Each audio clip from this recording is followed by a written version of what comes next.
Jaouen, président de l'association France Alzheimer. Bonsoir. Bonsoir. Merci tout d'abord d'avoir accepté notre invitation, d'être avec nous. C'était un peu sport puisque vous êtes arrivé à Mayotte tout à l'heure. Pourquoi c'était important pour vous d'être là et est-ce que c'est la première fois que vous venez dans le département? Alors, c'était important et c'est la première fois. La première fois que je vais à Mayotte, et j'avais fait une promesse. Il y a 2 ans, je suis venu en mission, cette fois-là, à l'île de la Réunion, auprès de l'association de l'île de la Réunion, puisque France Alzheimer se veut d'être présent dans son réseau, partout, dans tous les départements français, y compris en Outre-mer. Et j'ai rencontré des gens dynamiques, enthousiastes, attachants. Et on a commencé à mettre l'ébauche dans la possibilité de créer une association sur Mayotte. Ça a été très très vite. Ils se sont organisés, nous les avons aidés. Et depuis juin 2018, France Alzheimer Mayotte existe. Et je peux vous dire que là, on est en train de faire de belles fondations. On est en train de construire quelque chose de très très sérieux. Alors, j'ai parlé tout à l'heure de 900 malades en France. 900 000. 900 000, pardon, oui, j'ai bien dit 900 000 malades en France concernant l'Alzheimer. Est-ce qu'on a un chiffre à Mayotte, puisque cette association est très jeune ici, vous venez de le dire? Alors, c'est ce que j'ai constaté tout à l'heure lors de ces rencontres à laquelle vous avez fait allusion tout à l'heure. Effectivement, on n'a pas beaucoup de chiffres sur Mayotte. Moi, je me contenterai de dire, sans avoir de chiffres, que n'oublions pas que tous les 21 septembre, on dit que c'est en fait la maladie mondiale. Forcément, il y a des malades sur Mayotte, mais je pense que la réunion que nous venons d'avoir me rend optimiste. Il y a eu une rencontre, on sent qu'il y a un énorme besoin.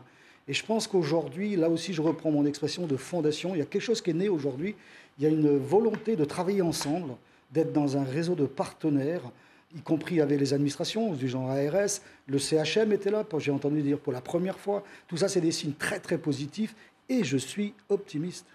Alors, est-ce qu'on vous a dit déjà par rapport à ces rencontres, ce que vous avez vu, quelles sont les difficultés rencontrées par ces malades ici, comparées par exemple aux malades en métropole ou dans d'autres territoires d'outre-mer? Vous savez, avec le nom que j'ai, je suis breton. En Bretagne également, on a une notion de culture de l'ancien. Et je pense que c'est un petit peu ce qui caractérise Mayotte. J'ai fait une visite récemment à Nouméa, on s'est rencontré la même chose. Je pense qu'il y a de l'autogestion des cas.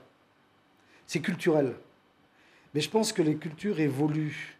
Et je pense que les besoins d'accompagnement des familles sera le même et doit être le même que ce qu'on trouve en métropole. Et c'est à ce moment-là que l'association France Alzheimer prend toute sa place.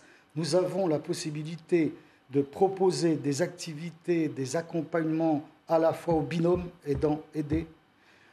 L'association de Mayotte, pour vous donner un signe de son dynamisme, vient de monter en métropole pour être formé, pour faire maintenant de proposer de la formation des aidants aux gens, aux habitants de Mayotte.